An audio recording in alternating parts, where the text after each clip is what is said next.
high-rise condominium that was the site of a shooting yesterday. But it's kind of the irony of the shooting, but good thing, once again reported that there was just fired shots from the 8th floor, and we're going off for, 20 minutes? But no reports of injuries, luckily. But right now, they're just kind of interviewing to try to figure out what the hell happened here. The gunman, now dead, not immediately identified by the Reno police. They killed him. Deputy Chief Tom Robinson told reporters last night that the man had died after a SWAT team went to the 8th floor of the Montage and engaged him. And it wasn't immediately clear whether he was killed by police gunfire or his hand, like he did it. Nobody really knows. A woman in the room with the suspect was able to get out unharmed, police said, with no injuries were reported either law enforcement officials or bystanders. And it's a lucky thing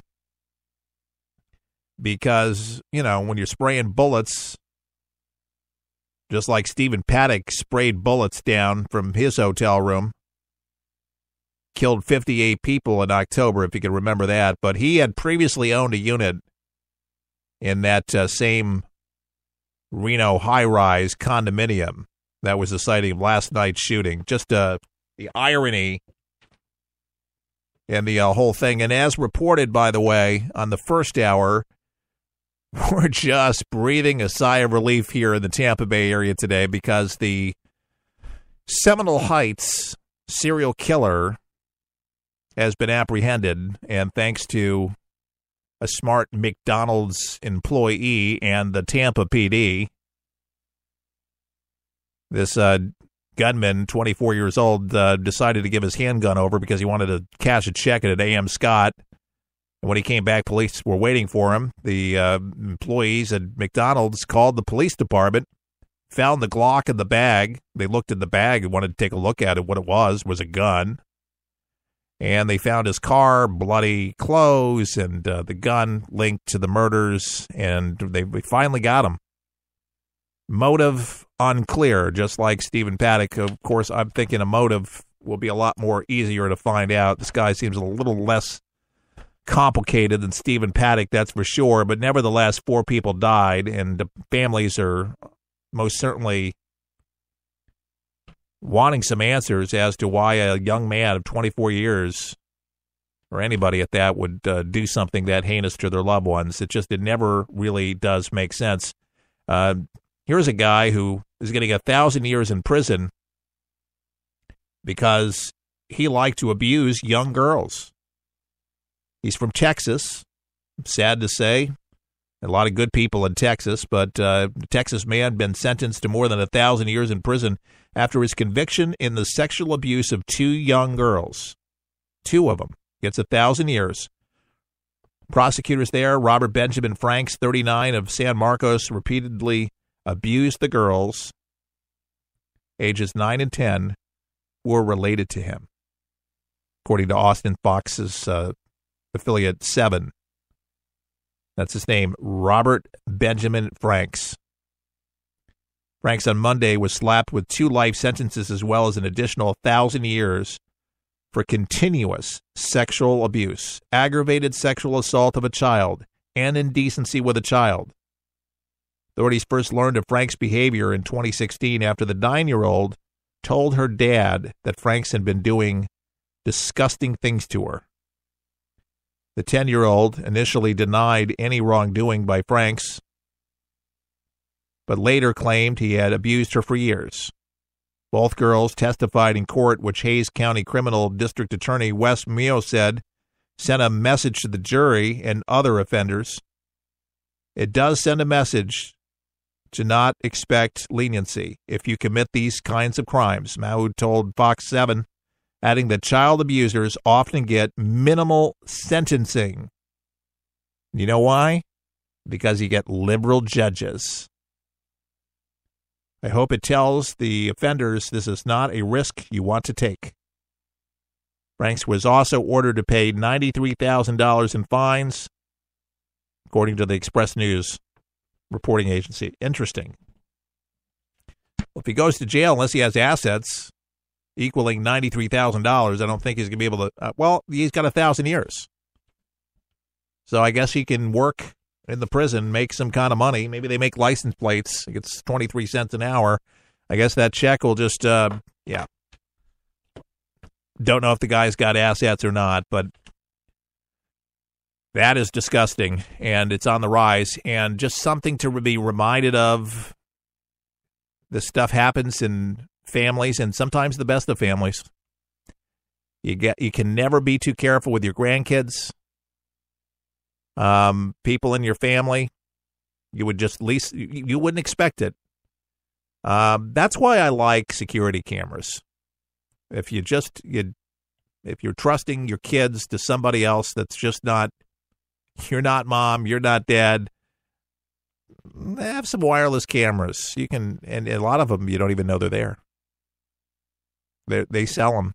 Put them in. If you have that weird thought that something's up, you can't put your finger on, and you can listen to. Find out what the discussions are.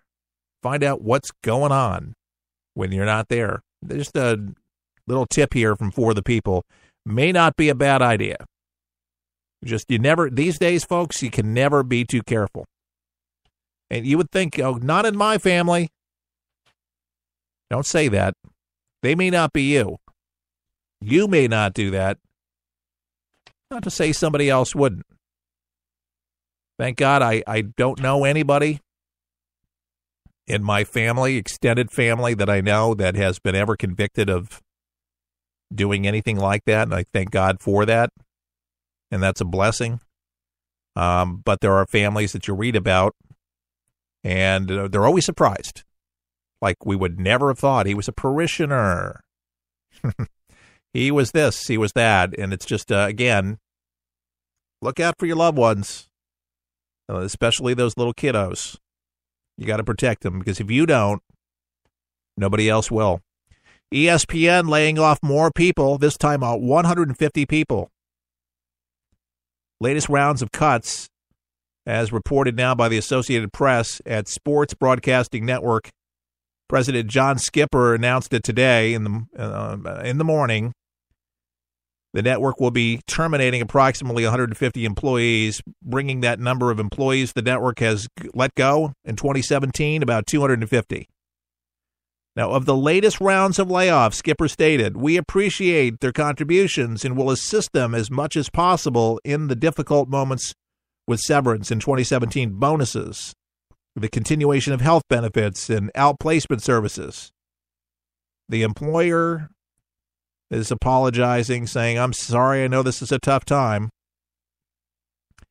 But a lot of people are attributing these losses of these people that are leaving is because a lot of people are not as gung-ho with ESPN in the brand of the people they're choosing to host their shows, because they have gotten awful political lately, and they've had a rocky year.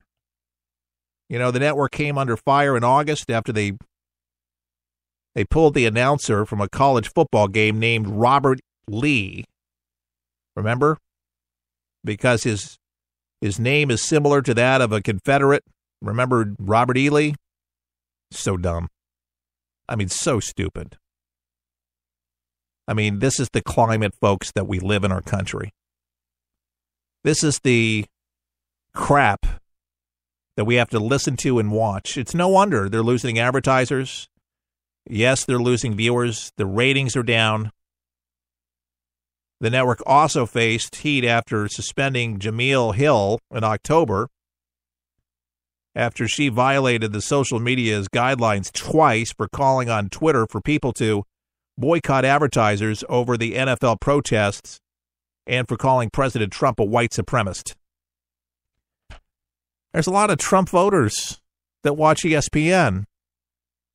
There's a lot of Trump voters that used to go to NFL games. They don't go anymore. Not until our pledge is respected.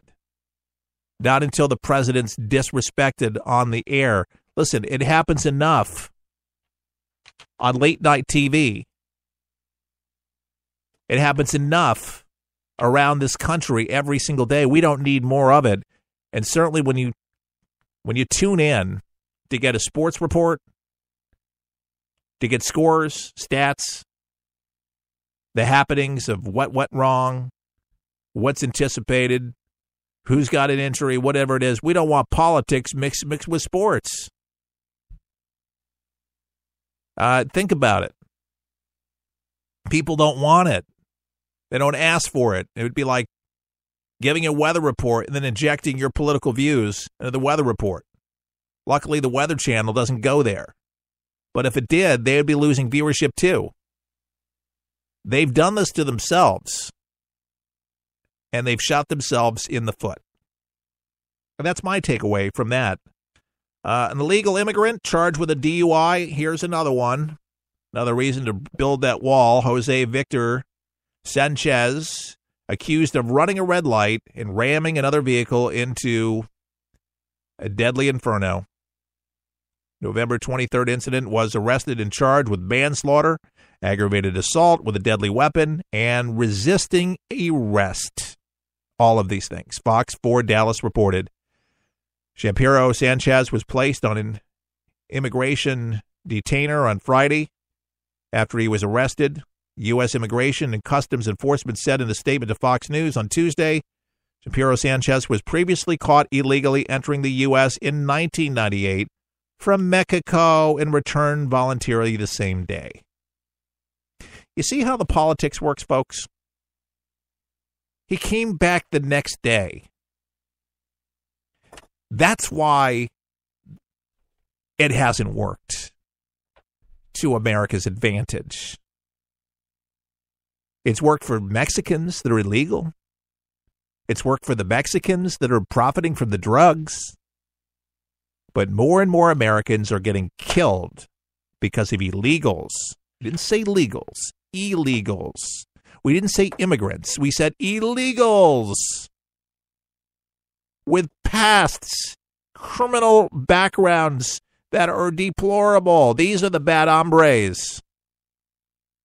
Not every Mexican that's come across the border is a bad hombre. Give me a break. You're not going to be able to get the racist tag on me. I think Spanish people are awesome.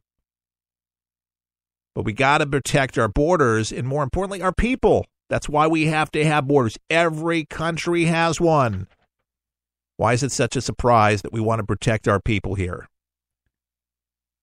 Ryan Moody, 14, was riding in the back seat of her grandparents' car when Shapiro Sanchez, who was allegedly intoxicated, and he was drunk, ran a red light in Lake Worth and crashed into the vehicle, according to the Fort Worth Star-Telegram. She was coming home from dinner with her grandmother and grandfather in Fort Worth,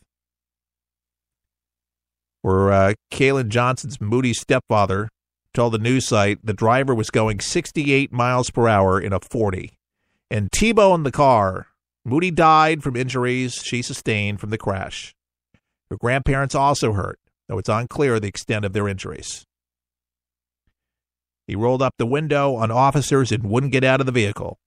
They had to break the glass, got the door unlocked. He tried to fight them, fight the officers. They got him out of the vehicle, got him handcuffed at the scene, according to the Lake Worth Police Department, and the chief, Corey Blunt, said. Moody was a freshman, Colleyville Heritage High School, and a cheerleader. A vigil was held this past Saturday, and nearly 1,000 people attended the service. Another life taken because of illegals.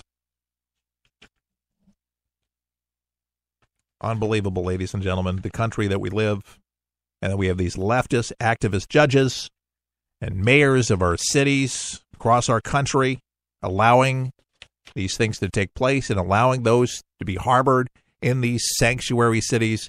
When will this country wake up? When will this country have common sense? Will we ever learn? Will we ever learn? I mean, it just frustrates me beyond belief. I know it frustrates so many people in America.